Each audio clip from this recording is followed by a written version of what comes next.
شہدائے کربلا کے سروں کی تقسیم۔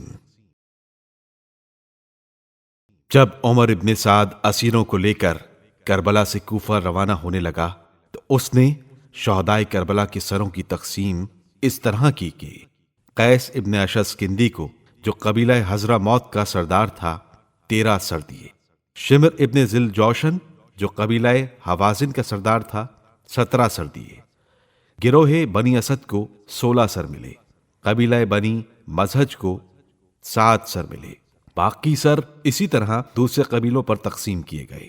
امام حسین علیہ السلام کا سر خولی ملعون کو دیا گیا۔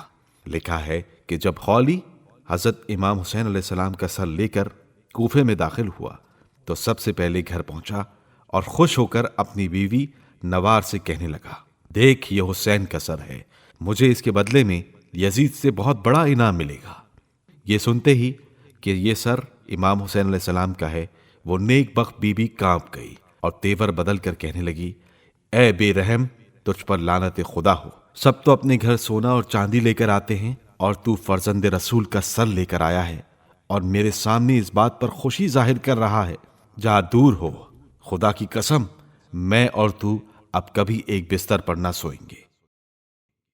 شہدائے کربلا کی تدفین۔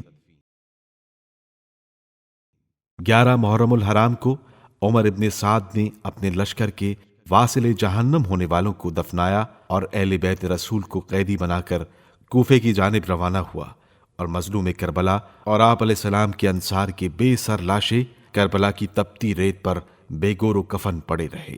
13 محرم الحرام کو قبیلہ بنی اسد کے افراد شہدائے کربلا کو دفنانے کے لیے میدان میں آئے۔ گنج شہیدہ میں جب پہنچے تو حیران و پریشان ہوئے کہ کیسے پہچانے، کیونکہ کسی بھی شہید کے بدن پر سر نہیں ہے۔ اتنے میں دیکھا کہ کوفے کی جانب سے ایک گھوڑ سوار تیزی سے قریب آ رہا ہے۔ آنے والے نے شہداء کو دفنانے میں ان کی مدد کی۔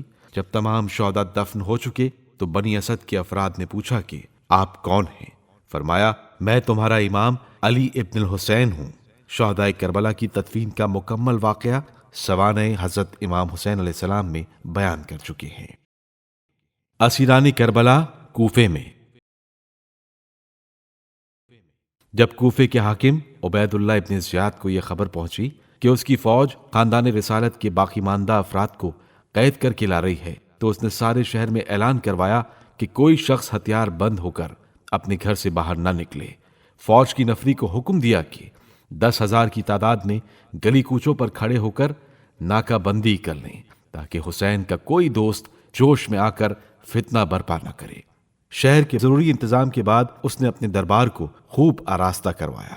قدرت خدا کی جشن تھا قتل حسین کا۔ دوسرے دن عمر ابن سعد اپنے لاؤ لشکر کو لے کر بڑی شان و شوقت کے ساتھ شہر میں داخل ہوا۔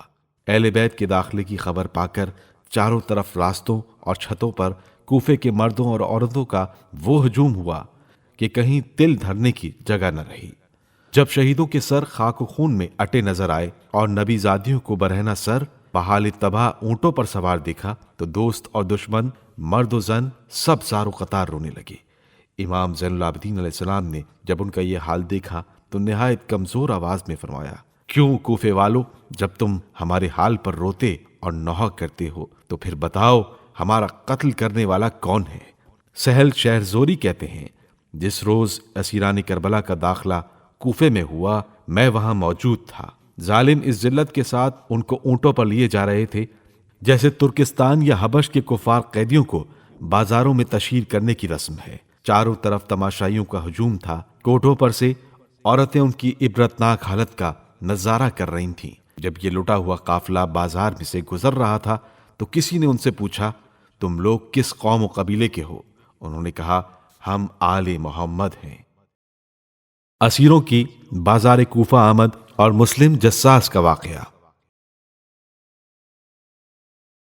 مسلم جساس بیان کرتا ہے کہ ابن زیاد نے مجھے دارالامارہ کی مرمت کے لیے بلایا ہوا تھا اور میں اپنے کام میں مشغول تھا کہ اچانک کوفے کے اطراف و جوانب سے شور و غل کی آوازیں آنے لگیں۔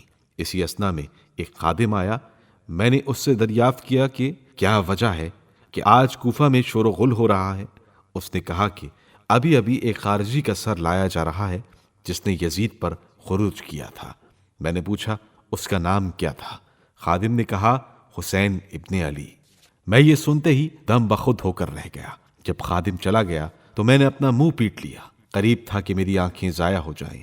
اس کے بعد میں ہاتھ منہ دھو کر دارالامارہ کی پچھلی طرف سے کناسا کے مقام پر پہنچا، جہاں لوگ سروں اور قیدیوں کی آمد کا انتظار کر رہے تھے۔ کچھ دیر کے بعد ایک قافلہ پہنچا جو 40 اونٹوں پر مشتمل تھا، جن پر اولاد حضرت فاطمہ زہرا سوار تھی۔ ان میں کچھ بچے اور مستورات تھیں۔ امام زین العابدین علیہ السلام بے کجاوا اونٹ پر سوار تھے۔ آپ علیہ السلام کی گردن سے خون جاری تھا اور آپ کی حالت بیماری اور ضعف کی وجہ سے انتہائی کربناک تھی۔ آل محمد کی خستہ تنی دیکھ کر کوفے کی عورتیں روٹی کے ٹکڑے، جو اور خرمے بطور صدقہ پھینک رہی تھیں۔ معصوم اور بھوکے بچے ان کو منہ میں رکھ لیتے تھے۔ حضرت ام کلثوم اور حضرت زینب ان کے ننھے ننھے ہاتھوں سے وہ چیزیں لے لیتی تھیں اور پھینکنے والوں سے فرماتی تھیں، اے اہل کوفہ، صدقہ ہم لوگوں پر حرام ہے، ہم اہل بیت رسول ہیں۔